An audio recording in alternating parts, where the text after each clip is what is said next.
Olá pessoal, sejam bem-vindos à aula número 18 do nosso curso de eletrônica.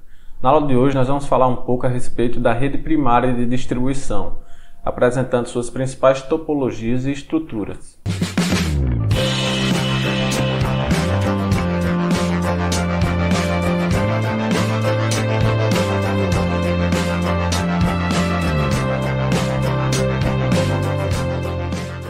Então, a rede primária de distribuição é responsável pelo transporte de energia entre as subestações e os centros de carga nas cidades. Também são utilizadas para o atendimento a clientes de grande porte. A parte da rede primária, o que a gente chama de rede primária de distribuição, é aquele circuito em média tensão, tá? Aqui no caso da Paraíba, essa média tensão é no valor de 13.8 mil volts, 13.8 kV. Tá? Em outras concessionárias esse valor pode mudar. Nós temos a rede primária no valor de 34.5 kV, 11 kV, 22 kV. Então são valores possíveis para a rede de distribuição primária, contudo sempre valores na faixa de média tensão, tá? E o objetivo é fazer a conexão entre as subestações de distribuição e os centros de carga nas cidades, tá? Durante esse percurso você pode ter também a conexão em alguns clientes de grande porte que se conectam diretamente na rede primária, tá? Clientes que são atendidos em média tensão. Ao final da rede primária nós vamos ter transformadores de distribuição fazendo o rebaixamento da tensão para uma tensão de baixa tensão, um nível de baixa tensão, e a partir daí você tem a origem à rede secundária de distribuição, que é aquela rede mais ramificada que vai atender a maioria das cargas das residências, etc. Okay?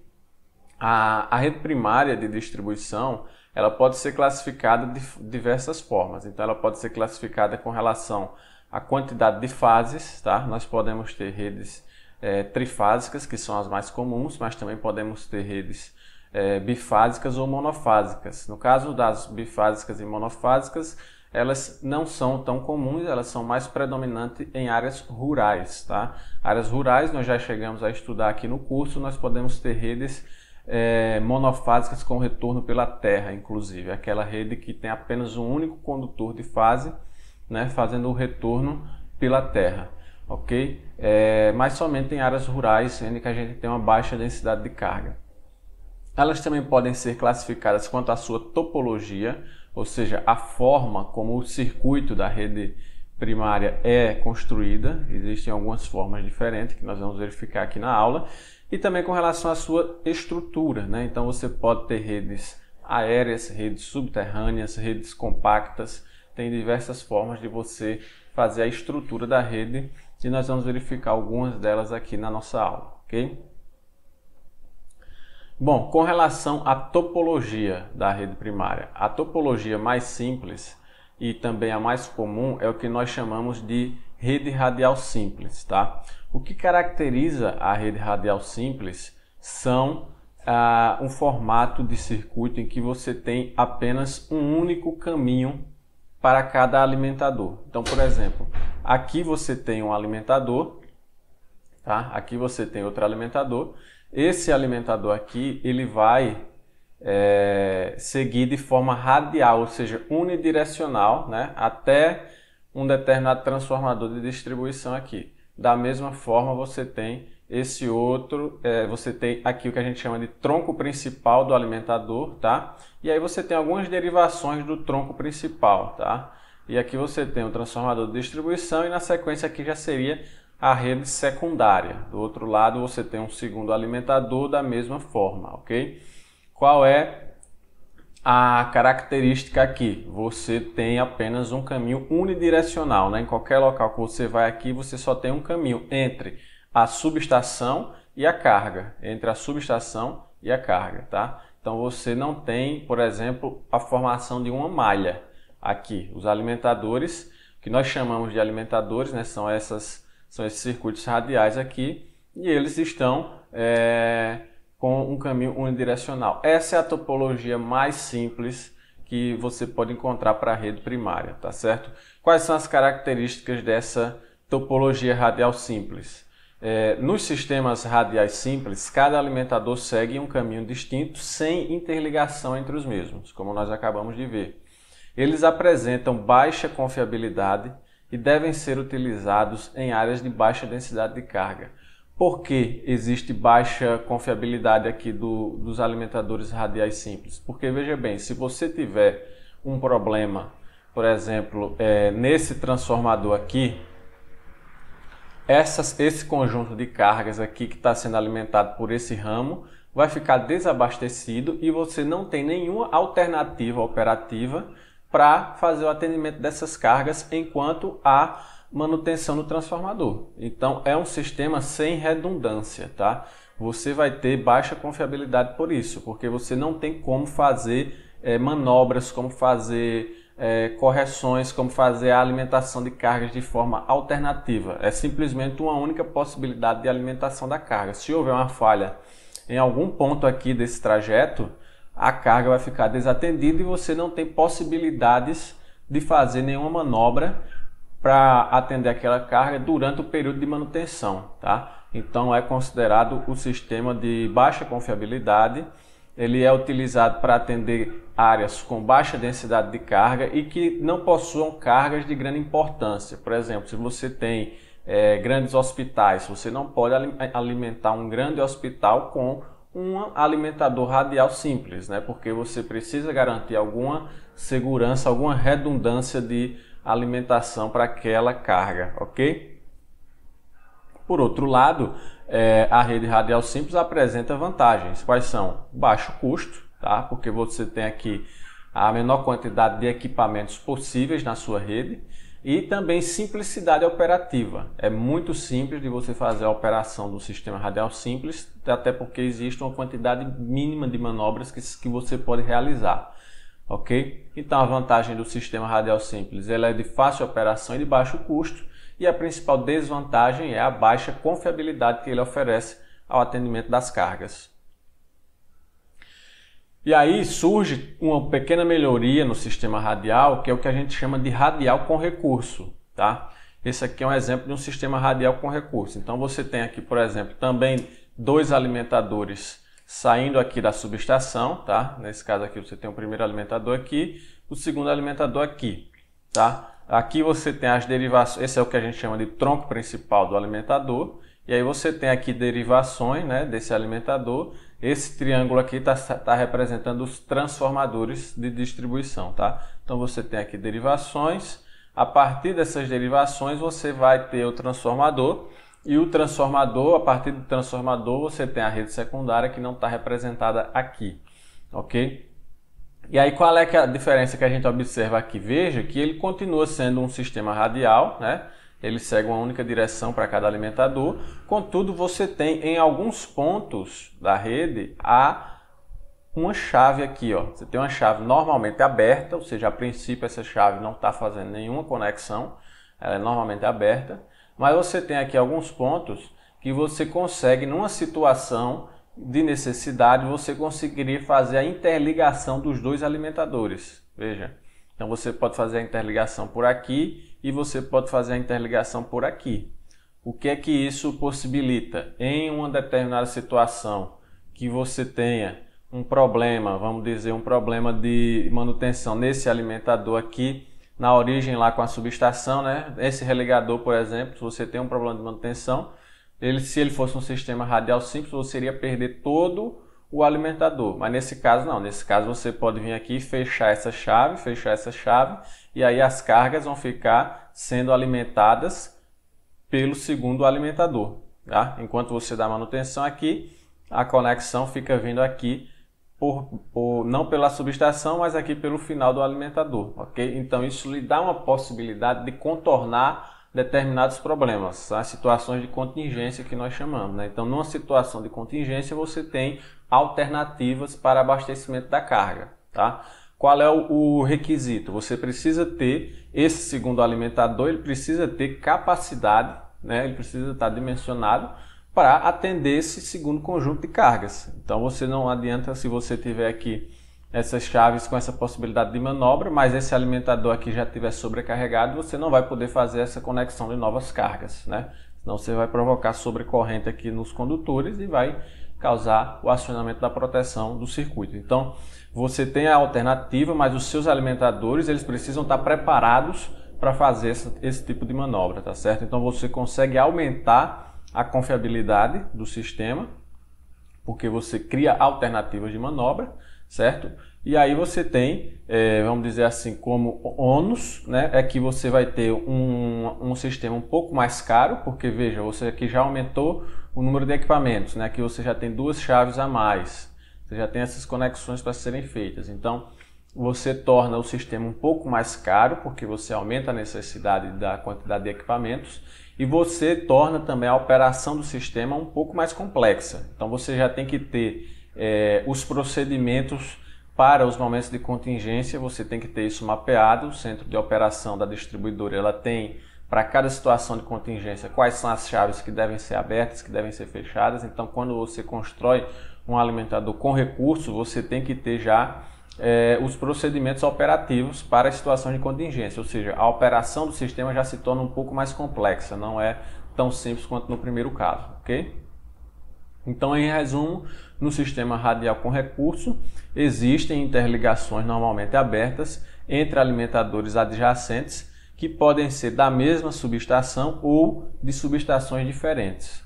São utilizados em áreas de maior densidade de carga ou que requiram maior grau de confiabilidade, tá certo? Aquilo que a gente já comentou, ele oferece mais confiabilidade porque ele tem alternativas de manobra durante as situações de contingência, tá ok? E o ônus dele é justamente a maior complexidade operativa e o custo mais caro de construção também. Bom, um outro formato aqui de topologia é a topologia em anel, tá certo? É o que está colocado aqui. Então você tem aqui a subestação e aí você vai ter os alimentadores, né? A gente tem aqui 2 alimentadores com as suas derivações, só que esses alimentadores eles estão formando uma malha. Então, na verdade, você tem a conexão permanente entre os 2 alimentadores aqui, formando uma malha fechada, né, que a gente chama de anel.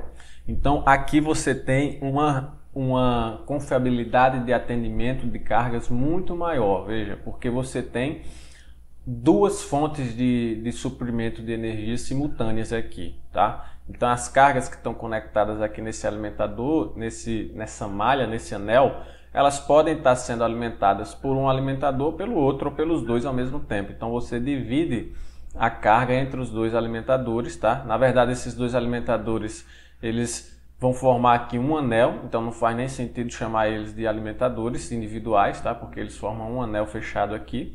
E aí você tem o tipo de fornecimento com uma confiabilidade muito maior do que o do radial, tá? Porque em qualquer ponto aqui que haja, se você precisar fazer manutenção em qualquer ponto da rede, né? Qualquer ponto da rede, você vai ter a quantidade de cargas desatendidas sendo a mínima, porque sempre você tem alternativa de abastecimento, seja por um lado ou seja por outro, certo? Então você tem aqui um sistema de maior confiabilidade, contudo, né? Sempre há um ônus. Qual é o ônus aqui? Um custo de construção maior, porque você vai demandar uma quantidade de equipamentos maior.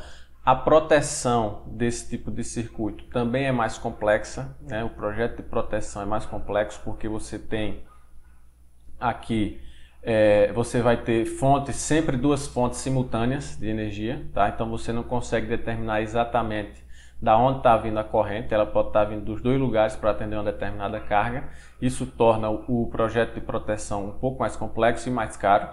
E você tem também a questão da operação desse sistema. Então é um sistema que tem muito mais possibilidades de manobras do que os sistemas radiais. É um sistema com várias possibilidades de manobra para diferentes situações, dependendo do ponto aqui onde ocorre a falha, onde ocorre a contingência, você vai ter diferentes possibilidades de manobra. Então a operação do sistema em anel também é mais complexa, né? Os procedimentos operativos que vão precisar ser elaborados para uma topologia desse tipo é bem mais complexo, tá? Então você tem aí um sistema mais caro, com operação mais complexa, com um sistema de operação mais complexa. Por outro lado, você vai ter uma confiabilidade muito maior, ou seja, as cargas atendidas por esse tipo de topologia elas vão ficar o risco delas ficarem desabastecidas é muito menor, ok? Então, em resumo aqui, a topologia e anel possuem alta confiabilidade por permitir a alimentação dos consumidores por duas fontes, tá? Essas fontes podem ser da mesma subestação ou não, ou seja, você pode fechar anéis com subestações distintas, tá certo? São utilizados em áreas de alta densidade de carga ou que exijam fornecimento ininterrupto de energia. Então, elas só são utilizadas nessas situações justamente por serem os tipos de rede mais caro e com maior dificuldade operativa. Então, você só utiliza ela realmente em situações em que você tem essa necessidade de altíssima confiabilidade no atendimento, tá? Então, grandes aglomerados urbanos ou então atendimento de cargas muito importantes, e aí se justifica a utilização de uma topologia em anel. São topologias de maior custo, pois possuem um número maior de dispositivos de proteção e manobra, além de possuírem operação mais complexa, né? Aquilo que a gente já tinha comentado. Okay? Aqui na Paraíba, por exemplo, pessoal, a gente não tem alimentadores em anel. A maior parte dos alimentadores aqui da Paraíba são do tipo radial com recurso, né? Então eles são radiais, mas você tem possibilidade de fazer manobras ou de fechar eles em algum momento com outros alimentadores, tá? Mas os alimentadores em anel só se justificam de fato em grandes aglomerados urbanos, nas grandes cidades aí, ok? Bom, com relação agora às estruturas da rede primária. Então, no caso das estruturas, a gente pode citar aqui três estruturas principais, tá? A gente tem o que a gente chama de rede aérea nua ao tempo, né? Ou rede nua ou rede ao tempo, né? São redes aéreas, são os tipos de estruturas mais comuns no sistema de distribuição primário, né? Em que consiste o quê? Condutores sem isolação, tá? Condutores sem isolação que são transmitidos de forma aérea em postes, geralmente postes de concreto armado, como está sendo colocado aqui, tá? Então aqui é um tipo que a gente chama de rede nua. A gente tem também a rede aérea compacta protegida, tá? Que é uma melhoria da rede nua. Nesse caso aqui a gente tem os condutores protegidos com a camada polimérica. Esses condutores eles não estão isolados, muita gente acredita que eles estão isolados, mas eles não estão, eles estão apenas protegidos com a camada polimérica e eles são separados por espaçadores, tá? São esses espaçadores aqui. Os espaçadores sim são isolantes, tá? Eles são isolantes poliméricos que fazem com que os condutores fiquem separados. Como você utiliza os espaçadores que são isolantes, então você consegue deixar esses condutores mais próximos, de forma que a rede fica compacta, né? Ela ocupa um espaço menor no ambiente, né? Tem um impacto visual menor e também tem um risco de acidente por contato de condutores menor, já que você tem esses espaçadores aqui mantendo os condutores separados, ok? Então é uma rede que tem sido a mais indicada, né, para é o tipo de rede mais indicado para novas construções urbanas, tá? Porque ela é uma melhoria da rede nua, ok? E a gente tem também as redes subterrâneas, tá? São redes que aí os cabos são cabos isolados, cabos de alta tensão isolados, que são lançados em dutos subterrâneos, tá? Esse tipo de rede aqui, em termos de segurança, é a mais segura que existe, porque você vai ter cabos isolados em dutos subterrâneos, então a possibilidade de acidente é muito pequena nesse caso. Ele não vai estar exposto a nenhum tipo de intempérie, a vento, a um carro bater no poste, derrubar o poste, nada disso, né? O cabo está lá subterrâneo, então você tem alta confiabilidade no tipo de rede subterrânea, ok? Contudo, é o tipo de rede mais caro que existe, né? Você fazer construção e manutenção de redes subterrâneas é muito mais caro do que no caso de redes aéreas, ok? Então, em resumo aqui, né? No caso da rede nua, é o tipo predominante na maior parte das cidades, são econômicas e de fácil instalação e manutenção, tá?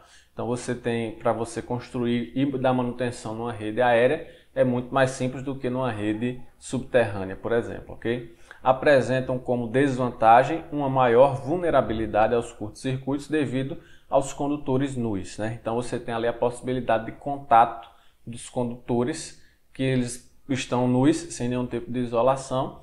Então você tem ali, elas estão mais susceptíveis à ocorrência de falhas, ok? No caso da rede compacta protegida, os condutores são protegidos por uma camada polimérica, contudo não estão isolados. Portanto, se houver contato, haverá curto-circuito, ok? Tá? Preciso esclarecer isso porque muita gente acha que aqueles condutores são isolados. Não são isolados, é apenas uma camada polimérica que protege os condutores. Graças ao uso de espaçadores poliméricos isolantes, os condutores possuem distanciamentos menores, o que torna a rede compacta, né? Então você usa espaçadores que são isolantes para manter os condutores separados. Como você tem a garantia do espaçador, então você pode manter os condutores mais próximos e isso torna a rede compacta, né? Os espaçadores e a proteção polimérica tornam os problemas de interrupção por contato menos frequentes, né? Então, no caso da rede compacta protegida, você vai ter uma quantidade muito menor de problemas de contato entre condutores, né? Porque os espaçadores estão ali garantindo o distanciamento dos condutores. E aí você vai ter uma incidência menor de curtos-circuitos, de interrupções na rede, tá? Então é uma rede de maior confiabilidade, apesar de que é uma rede mais cara do que a rede nua, ok?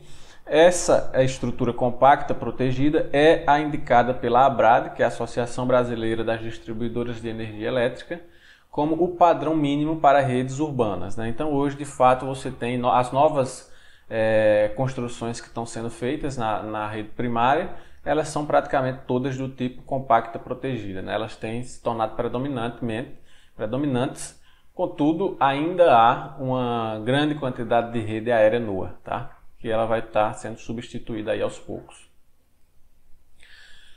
E, por fim, a rede subterrânea, né? É uma rede de alta confiabilidade, os condutores são isolados e lançados em dutos subterrâneos. A ocorrência de interrupções nesse tipo de rede é rara, né? Porque o condutor está completamente protegido ali. Você vai ter o tipo de acidente que pode ocorrer ali, por exemplo, você tem roedores que vão roer a isolação do cabo, né? Vão ficar roendo a isolação do cabo e pode causar um curto-circuito. O próprio roedor causa um curto-circuito. É possível acontecer isso, só que isso é muito mais raro de acontecer, né, do que, por exemplo, um curto-circuito numa rede aérea nua. Então você tem uma alta confiabilidade no caso de redes subterrâneas.